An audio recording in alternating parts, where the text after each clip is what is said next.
নমস্কার সবাইকে, গুলো মম এবং ডটার চ্যানেলে আপনাদেরকে স্বাগতম। আশা করি সবাই ভালো আছেন। আজকে দুপুরবেলা মা রান্না করেছিল কুইচ্ছা মাছ এবং গিয়ে পুঁই শাক দিয়ে, আলু দিয়ে, শাকের শাক এবং গিয়ে পেঁপে দিয়ে, তারপরে দুধ কচুর ডাঁটা দিয়ে, পাবদা মাছ দিয়ে তরকারি।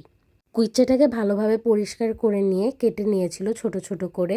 এরপরে মা এখানে একটি কড়াই বসিয়ে ভালোভাবে মশলাটা কষিয়ে নিবে। কষিয়ে নিয়ে তারপর গিয়ে কুইচ্ছা দিয়ে দিবে।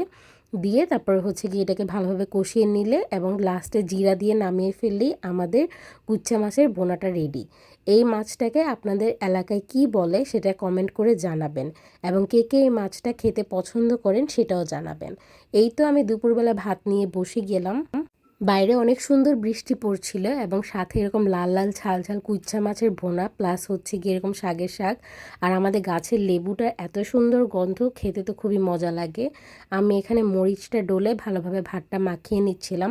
মা যখনই এই মাছটা রান্না করে একটু বেশি ঝাল দিয়ে মশলা দিয়ে রান্না করে, এতে খেতে খুবই সুস্বাদু হয়। এই মাছটাতে অনেকটা পরিমাণে আয়রন আছে, যাদের ব্লাডে প্রবলেম আছে আয়রন রিলেটেড, তারা এই মাছটা খেতে পারেন। এই মাছটা খেতে পুরোই মাংসের মতো লাগে, আমার তো খুবই ভালো লাগে। এরপরে কি শাক দিয়ে ভাত খেয়ে নিয়েছিলাম, ওইটা আর দেখানো হয়নি। এরপরে ভাতটা শেষ করেছিলাম কি তরকারি দিয়ে। এখানে পেঁপে, তারপরে দুধ কচুর ডাঁটা এগুলো নিয়ে নিয়েছিলাম, সাথে কাঁঠাল বিচি এবং মাছটাকে ভালো মতো চটকে নিয়ে খেয়ে নিলাম। আজকে এই পর্যন্তই। লাইক কমেন্ট শেয়ার করবেন। বাই বাই সবাইকে।